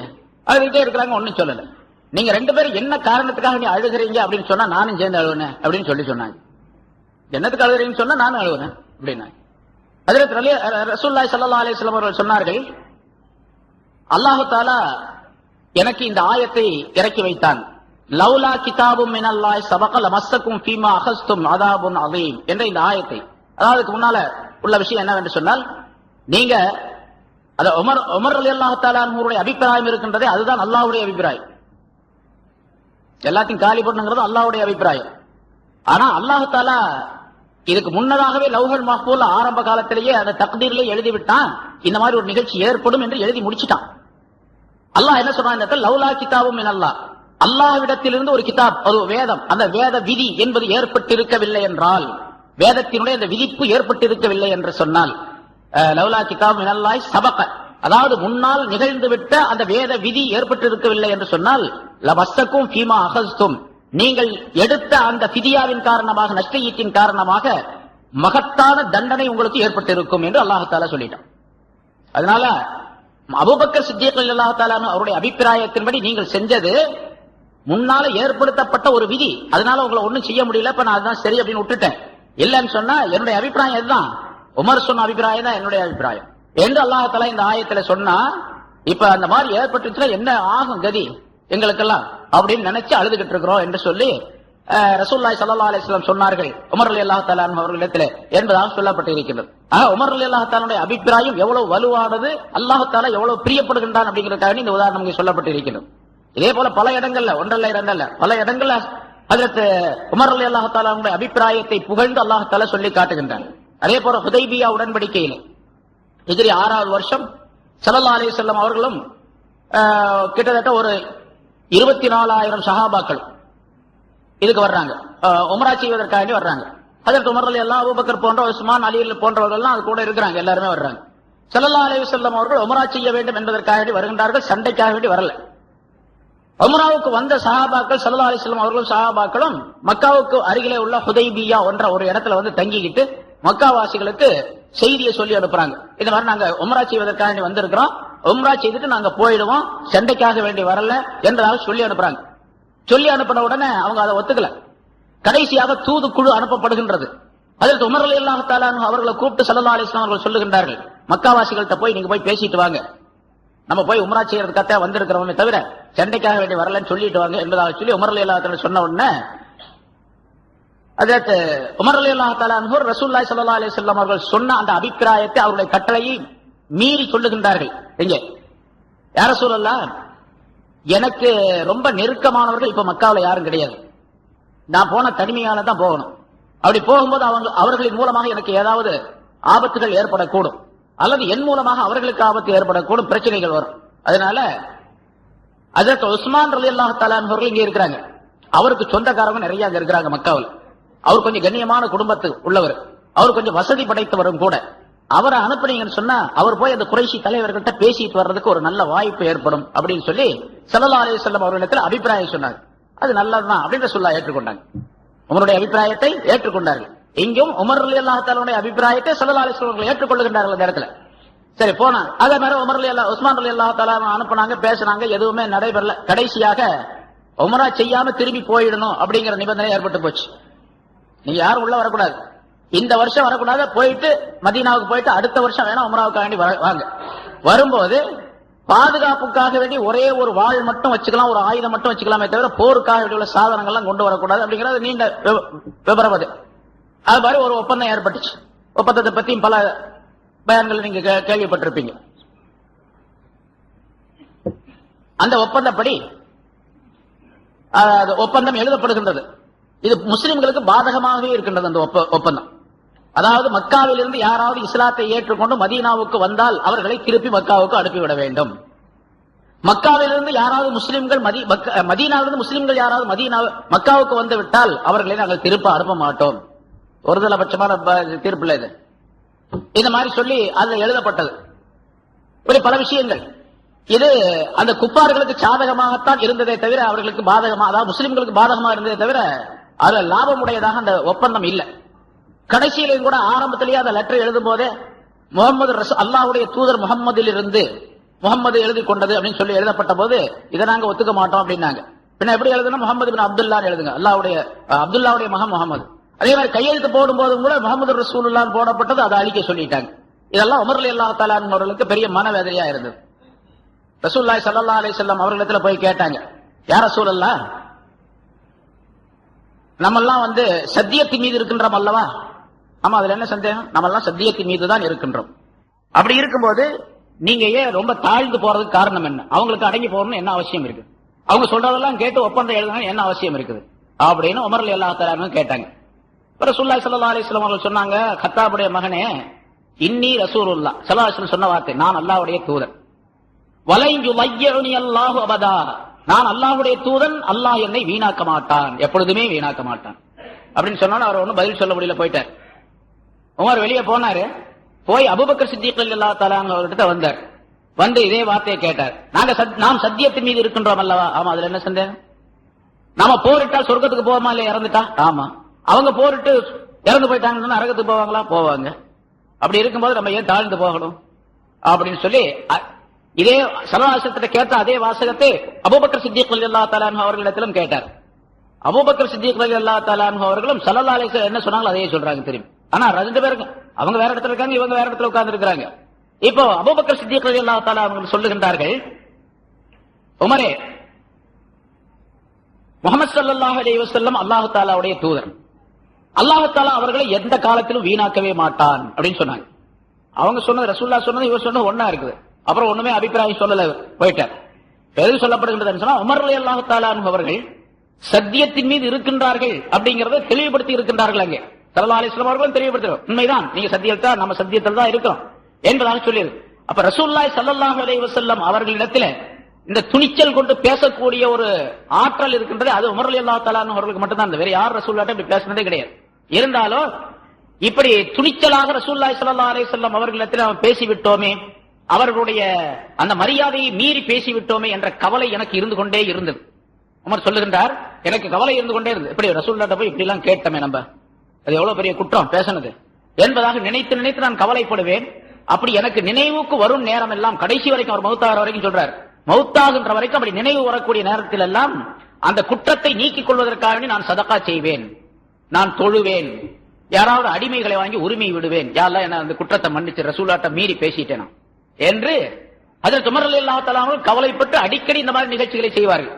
சதகா செய்வது, அடிமைகளை உரிமை விடுறது, தொழுகிறது, இந்த வேலைகளை செய்து அல்லாஹ்விடத்தில் மன்னிப்பு கேட்டுக்கொண்டே இருப்பேன் என்பதாக சொல்லுகின்றார். ரசூலுல்லாஹி ஸல்லல்லாஹு அலைஹி வஸல்லம் உடைய அந்த ஒரே ஒரு சொல், அவங்க சொல்ல மீறல, இவங்க அபிப்பிராயம் சொல்றாங்க. அந்த அபிப்பிராயம் சொன்னதே மிகப்பெரிய குற்றம் என்பதாக நினைக்கின்றார்கள். இங்கே உலமாக்கள் எழுதுகின்றார்கள் அந்த இடத்துல, உமர் ரலியல்லாஹு எப்படிப்பட்ட மனிதர் அவர், எப்படிப்பட்ட மனிதர் அவர், உலகத்தில் அது மாதிரி ஒரு மனிதரை பார்க்க முடியாது, இருக்கவும் முடியாது, வரவும் முடியாது. அப்படிப்பட்ட அற்புதமான மனிதர் ஸல்லல்லாஹு அலைஹி வஸல்லம் அவருடைய சொல்லை கூட மீறல, அவங்க சொன்னதை மீறல, கட்டளையை மீறவில்லை, மாறாக அபிப்பிராயம் சொன்னாங்க. அபிப்பிராயம் ஸல்லல்லாஹு அலைஹி வஸல்லம் அவருடைய முடிவை மீறியதாக இருந்த காரணத்தினால் இவ்வளவு பெரிய கவலைப்பட்டிருக்கிறாங்க. உலகத்தில் உள்ள முஸ்லிம்கள் இப்ப அதை ஆய்வு செய்து, அதை ஆராய்ச்சி செய்து பார்க்க வேண்டும். நம்ம எத்தனை கட்டளையை, எத்தனை விஷயங்களை ஸல்லல்லாஹு அலைஹி வஸல்லம் சொன்னதை மீறி நடந்துகிட்டு இருக்கிறோம், எத்தனை சுன்னத்தான விஷயங்களை விட்டுக் கொண்டிருக்கிறோம், எத்தனை கட்டளைகளை மீறி நடக்கின்றோம். நம்ம எவ்வளவு பெரிய தண்டனைக்குரியவர்களாக ஆக முடியும் அப்படின்னா, அல்லாஹ் நினைச்சானா எவ்வளவு பெரிய தண்டனை கொடுக்க முடியும் நமக்கு. அல்லாஹ் அந்த தண்டனைகளை எல்லாம் கொடுக்காமல் இருக்கின்றான் என்று சொன்னால் நம் மீது இரக்கம் கொண்டு ஸல்லல்லாஹு அலைஹி வஸல்லம் அவருடைய துஆவின் காரணமாக அல்லாஹ் தஆலா விட்டுக் கொண்டிருக்கின்றான். நாம் அதை கவனித்து வாழ வேண்டும் என்ற விவரமும் அங்கே சொல்லப்பட்டிருக்கின்றது. ஸல்லல்லாஹு அலைஹி வஸல்லம் அவர்களுக்கு உறுதுணையாக இருந்து இப்படியெல்லாம் ஆற்றல் உள்ளவர்களாக பகிரங்கமாக இந்த இஸ்லாத்தை வெளிப்படுத்த வேண்டும் என்பதற்காக வேண்டி உழைத்தவர்களாக இருக்கும் ரலியல்லாஹு தஆலா அவர்கள் இருந்தார்கள். அதே போன்று இன்னொரு நிகழ்ச்சி, அதுவும் ஸல்லல்லாஹு அலைஹி வஸல்லம் அவர்கள் ஹஜ்ரத் உமர் ரலியல்லாஹு தஆலா அவர்களை பற்றி சொன்ன விஷயம், அதாவது உஹது போரிலே ஆரம்பத்தில் முஸ்லிம்களுக்கு வெற்றி ஏற்பட்டது. பிறகு ஒரு நிகழ்ச்சியின் காரணமாக முஸ்லிம்கள் படு தோல்வி அடையக்கூடிய சூழ்நிலை ஏற்பட்டுவிட்டது. முஸ்லிம்கள் எல்லாம் சிதறி ஓடிவிட்டார்கள், காபிர்கள் இருந்து கொண்டிருக்கின்றார்கள். ரசூலுல்லாஹி ஸல்லல்லாஹு அலைஹி வஸல்லம் போர்க்களத்தில் இருக்கிறாங்க. 700 சஹாபாக்கள் போர்க்களத்திலே கலந்து கொண்டார்கள். ஆனா அந்த கடுமையான ஒரு சூழ்நிலை ஏற்பட்ட நேரத்தில் அந்த சஹாபாக்கள் எல்லாம் சிதறி ஓடிவிட்டார்கள். முஸ்லிம்கள் எல்லாம் எங்க ஓடிட்டாங்க? பல திக்குகளாக ஓடிவிட்டார்கள். சில பேர் உஹது என்ற அந்த போர்க்களத்திலிருந்து மதீனாவுக்கே ஓடிட்டாங்க. சில பேர் போர்க்களத்திலிருந்து புறமுதுகிட்டு ஓடுவதற்கின்றது அது பெரிய பாவங்களிலே ஒன்று, பெரும் பாவங்களிலே ஒன்று, கடுமையான பாவம் அது, குற்றம் அது. ஆனாலும் போயிட்டாங்க சூழ்நிலையின் காரணமாக. ஸல்லல்லாஹு அலைஹி வஸல்லம் அவர்களோடு அந்த போர்க்களத்திலே நிலைத்திருந்தவர்கள் 11 பேர் தான். 700 பேர்ல 11 பேர் தான் இருந்தாங்க. அந்த 11 பேர்ல ஒருவர் ஹஜ்ரத் உமர் ரலியல்லாஹு தஆலா அன்ஹு அவர்கள்.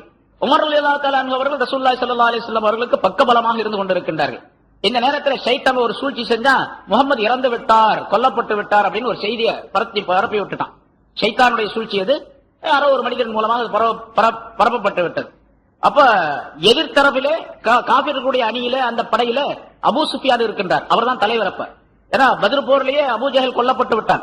அதனால உஹது போர்ல 3வது வருஷம் நடந்த உஹது போரில அபூ சுஃபியானுடைய தலைமையில அந்த போர் நடந்தது.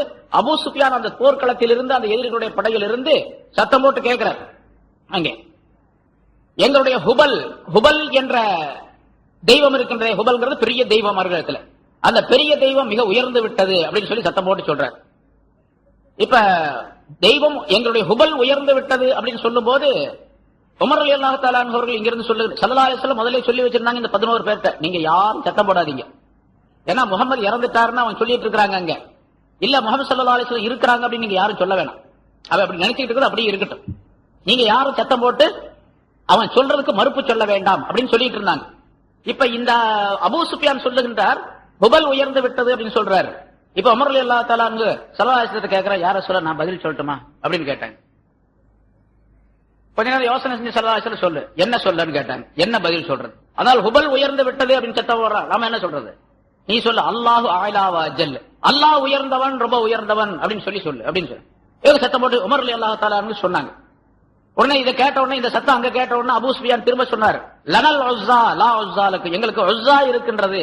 ஹுபல்ங்கிறது ஒரு பெரிய தெய்வம், உஸ்ஸா லாத் உஸ்ஸா மனாத் அப்படிங்கிறது பெரிய பெரிய தெய்வங்கள். அதெல்லாம் அதான் உருவம் பெருசு, 60 அடி எல்லாம் செய்யறாங்கல்ல, இது நம்ம யானை மாதிரி அவரு அது மாதிரி அந்த காலத்துல இருந்த ஹுபல் அது உஸ்ஸா, லாத்து, மனாத்தெல்லாம் பெரிய பெரிய ஆளுங்க அவங்கெல்லாம். எங்களுக்கு உஸ்ஸா இருக்கின்றது, உங்களுக்கு உஸ்ஸா இல்ல. உஸ்ஸானா கண்ணியமானதுன்னு அர்த்தம், கண்ணியப்படுத்தப்பட்ட தெய்வம் அப்படின்னு அர்த்தம். இப்ப நான் என்ன பதில் சொல்றதுன்னு கேட்டாங்க உமர் ரலியல்லாஹு. ஸல்லல்லாஹு அலைஹி வஸல்லம் சொல்லி கொடுத்தாங்க, அல்லாஹு மௌலானா லா மௌலா லகும் வல் காஃபிரூன லா மௌலா லஹும் அப்படின்னு சொல்லுங்க. அல்லாஹ் எங்களுக்கு மௌலா, அல்லாஹ் எங்களுக்கு எஜமான், காபிர்களாகிய உங்களுக்கு எஜமான் கிடையாது அப்படின்னு சொல்லுங்க. சத்தம் போட்டு சொன்னாங்க. அதாவது இங்க என்ன சொல்லப்படுகின்றது என்ற கருத்து என்னன்னு கேட்டா, அந்த போர்க்களத்திலும் கூட எதிரிகளுக்கு பதில் சொல்வதற்கு ஹஜ்ரத் உமர் ரலியல்லாஹு தஆலா அவர்களை தான் ரசூலுல்லாஹி ஸல்லல்லாஹு அலைஹி வஸல்லம் தேர்ந்தெடுத்தாங்க. வேற யாரும் பதில் சொல்லக்கூடாது. ஏன்னா உமருடைய சத்தத்தை கேட்டா தான் அந்த ஆளுக்கு பேசாம இருப்பாங்க. அதனால வேற யாரும் சத்தம் போட்டா அவங்க அங்கிருந்து இங்க வந்துருவாங்க. உமருடைய சத்தம் கேட்டா உமர் இருக்கிறான்னு தெரிஞ்ச வர மாட்டாங்க. அதனால உமர் ரலியல்லாஹு தஆலா அவர்களை பதில் சொல்ல சொன்னார்கள் என்பதாக குறிப்பிடப்பட்டிருக்கின்றது. பின்னால ஹிஜ்ரி 8வது வருஷம் மக்கா வெற்றியான நேரத்துல இந்த அபூ சுஃபியான் இஸ்லாத்தை ஏற்றுக்கொண்டார். அபூ சுஃபியான் யாரும் அல்ல, ரசூலுல்லாஹ்வுடைய மாமனார் தான். ஸல்லல்லாஹு அலைஹி வஸல்லம் மாமனார் அவர். அவருடைய மகள் அபூ சுஃபியானுடைய மகள் ஹப்ஸா ரலியல்லாஹு தஆலா அன்ஹா அவர்களை ஸல்லல்லாஹு அலைஹி வஸல்லம் கல்யாணம் பண்ணியிருந்தாங்க. ஆனா அவர் இஸ்லாத்தை ஏற்றுக்கொள்ளவே இல்லை ரொம்ப நாள். ஹிஜ்ரி 8வது ஆண்டு மக்காவில வச்சு அவர் இஸ்லாத்துக்கு வந்தார். அபூ சுஃபியான் இஸ்லாத்தை ஏற்றுக்கொண்டார். இஸ்லாத்தை ஏற்றுக்கொண்ட நேரத்தில் பல சஹாபாக்கள் இருக்கிறாங்க கூட ஸல்லல்லாஹு அலைஹி வஸல்லம் அவர்களோட. உமரும் இருக்கின்றார். அபூ சுஃபியான் இஸ்லாத்தை ஏற்றுக்கொண்டார். இஸ்லாத்தை ஏற்றுக்கொண்ட உடனே அபூ சுஃபியான் கேட்டார், ரசூலுல்லாஹி ஸல்லல்லாஹு அலைஹி வஸல்லம் கேட்கிறார், நான் இந்த உஸ்ஸாவை என்ன செய்யறது, இப்ப நீங்க அல்லாஹ்வை வணங்க சொல்றீங்க, உஸ்ஸாவை என்ன செய்யறதுன்னு கேட்டார். உஸ்ஸானா அந்த தெய்வத்தை என்ன செய்யறதுன்னு கேட்டார். ஸல்லல்லாஹு அலைஹி வஸல்லம் ஒன்னும் பதில் சொல்ல. பக்கத்துல இருந்த உமர் ரலியல்லாஹு தஆலா அவர்கள் சொன்னாங்க, அந்த உஸ்ஸாவின் மீது நீ போய் பீ பெருந்து வை அப்படின்னாங்க. நீ அது போல போய் வெளிக்கு இருந்து வை அப்படின்னாங்க. அவர் ஒன்னும் பதில் சொல்ல முடியல. ஸல்லல்லாஹு அலைஹி வஸல்லம் அவர்களும் மௌனமா இருந்துட்டாங்க. இப்ப அதுக்கு பதில் சொல்றது யாருன்னு கேட்டா உமர் ரலியல்லாஹு தஆலா அவர்கள் தான் சொல்ல முடியும். வேற யாரும் சொல்ல முடியாது அப்படிங்கறதுக்காக சொல்லப்படுங்க. சரி, இது சில நிகழ்ச்சிகள் தான் சொல்ல முடியும். நான் முதல்ல சொல்லிட்டேன், எல்லாத்தையும் வரிசையா சொல்லிட்டு இருக்க முடியாது. சரித்திரம் சொல்லிட்டு இருந்தா அப்புறம் நீங்களா தூங்கிடுவீங்க அதை சரித்திரத்தை கேட்டுக்கிட்டு. அதனால சில நிகழ்ச்சிகள், சுவையான சில நிகழ்ச்சிகள் அதற்கு உமர் ரலியல்லாஹு வாழ்க்கையில ஏற்பட்டிருக்குது. அது படிப்பினைக்குரியதாகவும் இருக்குது, அதை நம்ம எடுத்துக்கொள்ள வேண்டும். அதே போல ஹைபர் போர் நேரத்தில், ஹைபருடைய போர்ல, ஹைபர் பிறகு வெற்றியாச்சு. யூதர்கள் வாழ்ந்திருந்த பூமி அது. அங்க வெற்றி கொண்ட நேரத்தில் ஏராளமான கனிமத் பொருள் கிடைத்தது. ஹைபர் என்ற அந்த இடம் இருக்கின்றது, அது வளமான பூமி, நல்ல விவசாய பூமி. விவசாயம் செய்யலாம், காய்கறிகள் விளையும், அதே மாதிரி பேரீச்சம் தோட்டங்கள் எல்லாம் ரொம்ப வளமாக இருந்த பூமி அது. அது வெற்றி கொண்ட பின்னால ஏராளமான கனிமத் பொருள்கள் கிடைத்தன, போர் பொருள்கள். அந்த கனிமத்துடைய பொருள்களை சஹாபாக்களுக்கு பங்கு வைத்து கொடுத்தார்கள். அதுல ஹஜ்ரத் உமர் ரலியல்லாஹு தஆலா அவர்களுக்கு ஒரு நிலம் கிடைச்சிச்சு, ஒரு பெரிய நிலம், ஒரு இடம் கொடுத்தாங்க. கனிமத்துடைய பொருள் இருந்து வந்தது அந்த நிலம், ஒரு நல்ல நிலம், வளமான நிலம். பிறகு ரசூலுல்லாஹி ஸல்லல்லாஹு அலைஹி வஸல்லம் அவர்களிடத்துல உமர் ரலியல்லாஹு தஆலா கேட்கிறாங்க, யா ரசூலல்லாஹ், இந்த ஹைபர் போர்ல எனக்கு ஒரு நிலத்தை நீங்க கொடுத்தீங்க, கனிமத்துடைய பொருள் எனக்கு வந்துச்சு, ரொம்ப வளமான நிலமா இருக்குது, அதை நான் அல்லாஹ்வுடைய பாதையில தர்மம் செய்யலாம்னு நினைக்கிறேன், அது எப்படி செய்யணும் அப்படின்னு கேட்டாங்க. ரசூலுல்லாஹி ஸல்லல்லாஹு அலைஹி வஸல்லம் அவர்கள் சொன்னார்கள், நீ அந்த நிலத்தினுடைய அசல் பகுதியை, அதாவது அதனுடைய அசலை, நிலத்தை உன்னுடைய பொறுப்பிலே, உன்னுடைய உரிமையிலே நீ வைத்துக்கொள். அதிலிருந்து கிடைக்கக்கூடிய பலன்களை ஏழை எளியவர்களுக்கும், விதவைகளுக்கும், அனாதைகளுக்கும், வழிப்போக்கர்களுக்கும் பயன்படத்தக்க வகையிலே அதை நீ தர்மம் செய்து விடு என்பதாக சொன்னார்கள். இதுக்கு பேர் தான் வக்ஃப்னு சொல்றது. இஸ்லாத்திலே முதல் வக்ஃப் ஹஜ்ரத் உமர் ரலியல்லாஹு தஆலா அவர்கள் செஞ்சதுதான். இந்த நிலத்தை வக்ஃப் செய்தார்கள். வக்ஃபுடைய அர்த்தம் என்னன்னு கேட்டா, அது அவருடைய உரிமையில இருக்கும், அது யாருக்கும் சொந்தமானதல்ல. அதைத்தான் பின்னால நம்ம என்ன சொன்னா, நீ உரிமையாக வைத்துக்கொள் என்று ஸல்லல்லாஹு அலைஹி வஸல்லம் சொன்னாங்க. ஆனா அது பின்னால என்ன சொன்னா, அல்லாஹ்வுக்காக வேண்டி வக்ஃப் செய்யறது. இப்ப இந்த மஸ்ஜித் வக்ஃப் செய்யப்பட்டது. இந்த மஸ்ஜித் யாருக்கு சொந்தம்? உலகத்துல எந்த மனுஷனுக்கும் சொந்தம் அல்ல, எந்த கவர்மெண்ட்டுக்கும் சொந்தம் கிடையாது, இது அல்லாஹ்வுக்கு சொந்தமானது. ஆனா இதுல என்ன செய்யலாம் என்பதாக இதை வக்ஃப் செய்தவர் எழுதி வைத்தாரோ சொல்லி தந்தாரோ அதைத்தான் செய்யலாம். அதை செய்யும். இங்க தொழ வேண்டும், குர்ஆன் ஓத வேண்டும், zikr செய்ய வேண்டும், இந்த மாதிரி பயான் செய்ய வேண்டும், இஅ்திகாஃப் இருக்க வேண்டும், அப்படி எல்லாம் சொல்றது. யாருக்காவது தூக்கம் வந்தா தூங்க வேண்டும், வெளியப்படுத்து தூங்கலாம், கொஞ்ச நேரம் தூங்கிக்கலாம், அதனால ஒண்ணும் கிடையாது. ஆனா அதே நேரத்தில் உலக பேச்சுக்களை பேசக்கூடாது, வேற உலக காரியங்கள் எதையும் செய்யக்கூடாது, வியாபாரம் செய்யக்கூடாது, விவசாயம் செய்யக்கூடாது, பள்ளியாசல்ல அப்படின்னு இருக்குது, அதெல்லாம் செய்யக்கூடாது. வக்ஃபுக்கு அர்த்தம். அதே மாதிரி ஹஜ்ரத் உமர் ரலியல்லாஹு தஆலா அவர்களுக்கு ஸல்லல்லாஹு அலைஹி வஸல்லம் அவர்கள் சொல்லி தந்தார்கள், நீ அதை வக்ஃப் செய், அதாவது அதனுடைய அசல் நிலத்தை உன்னுடைய உரிமையாக உன்னிடத்தில் நீ வைத்துக்கொள். அதில் கிடைக்கக்கூடிய பலன்களை ஏழைகளுக்கு, எளியவர்களுக்கு, எத்தீம்களுக்கு, மிஸ்கின்களுக்கு, விதவைகளுக்கு நீ கொடுத்து விடு அப்படின்னு சொன்னாங்க. அதே மாதிரி ஸல்லல்லாஹு அலைஹி வஸல்லம் அவர்கள் ஒரு நபரை ஏற்பாடு செய்து, ஒரு பொறுப்பாளரை ஏற்பாடு செய்து, அதுல என்னென்ன விளைகின்றதோ அந்த விளைச்சல் பொருள்களை எல்லாம் இன்னின்னாருக்கு கொடுக்க வேண்டும், இப்படி எல்லாம் அது பங்கிட்டு கொடுக்கப்பட வேண்டும் என்பதாக சொல்லி அதை எழுதி வச்சுட்டாங்க. முதல் இஸ்லாத்திலே வக்ஃப் செய்யப்பட்ட ஒரு நிலம் ஹஜ்ரத் உமர் ரலியல்லாஹு தஆலா அன்ஹு அவர்கள் மூலமாக. அதிலிருந்து வக்ஃபுடைய சட்டமே பிரித்து எடுக்கப்படுகின்றது, பல வகையான சட்டங்கள் எடுக்கப்படுகின்றன. சரி, இதுவும் ஹஜ்ரத் உமர் ரலியல்லாஹு தஆலா அன்ஹு அவர்களின் காரணமாக அல்லாஹ் தஆலா இந்த சமுதாயத்திற்கு தந்திருக்கக்கூடிய மிகப்பெரிய லாபம். அதே போல ஹஜ்ரத் உமர் ரலியல்லாஹு தஆலா அன்ஹு அவர்கள் ஸல்லல்லாஹு அலைஹி வஸல்லம் அவர்களுடைய மரண காலம் வரைக்கும், இந்த உலகத்தை விட்டு பிரியும் வரைக்கும் எல்லா போர்க்களங்களிலும் கலந்திருக்கின்றார்கள். எல்லா வகையிலும் ஹஜ்ரத் ஸல்லல்லாஹு அலைஹி வஸல்லம் அவர்களுக்கு ஹஜ்ரத் உமர் ரலியல்லாஹு தஆலா அன்ஹு பக்கபலமாக இருந்தார்கள். அதற்கு அடுத்ததாக ஹஜ்ரத் அபூபக்கர் சித்திக் ரலியல்லாஹு தஆலா ஆட்சி காலத்திலும் அவர்களுக்கு உறுதுணையாக இருந்தார்கள். எல்லா வகையான ஆலோசனையும் சொல்லிக் கொண்டிருந்தார்கள். போன வாரம் அது சொல்லப்பட்டது. அதுல ஒரு விஷயம், முக்கியமான விஷயம் என்ன கேட்டா, அபூபக்கர் சித்திக் ரலியல்லாஹு தஆலா அவருடைய காலத்திலே சில பேர் ஜக்காத்து கொடுக்க மாட்டேன் அப்படின்னு சொல்லி பகிரங்கமாக சவால் விட்டுக் கொண்டிருந்தார்கள், அதாவது பிரச்சாரம் செய்து கொண்டிருந்தார்கள். அவர்களிடத்திலெல்லாம் ஹஜ்ரத் அபூபக்கர் சித்திக் ரலியல்லாஹு தஆலா அவர்கள் படைகளை அனுப்பி போர் செய்தார்கள். போர் செய்ய வேண்டும் என்று முடிவெடுத்த நேரத்தில் ஹஜ்ரத் உமர் ரலியல்லாஹு தஆலா அன்ஹு அவர்கள் அபூபக்கர் அவர்களிடத்தில் சென்று சொல்லுகின்றார்கள், ஜக்காத்து கொடுக்காமல் இருப்பதற்காக, அதாவது போர் செய்வது என்பது எதிரிகளிடத்திலே, முஸ்லிம் அல்லாதவர்களிடத்தில் தான் போர் செய்ய வேண்டும், ஜிஹாத் செய்ய வேண்டும் என்று ஸல்லல்லாஹு அலைஹி வஸல்லம் சொல்லி இருக்கிறாங்க. நீங்க முஸ்லிம்களிடத்திலேயே போர் செய்யணும்னு சொல்றீங்களே, எப்படி அது அப்படின்னு கேட்டாங்க. அபூபக்கர் சித்திக் ரலியல்லாஹு தஆலா அன்ஹு அவர்கள் சொன்னார்கள்,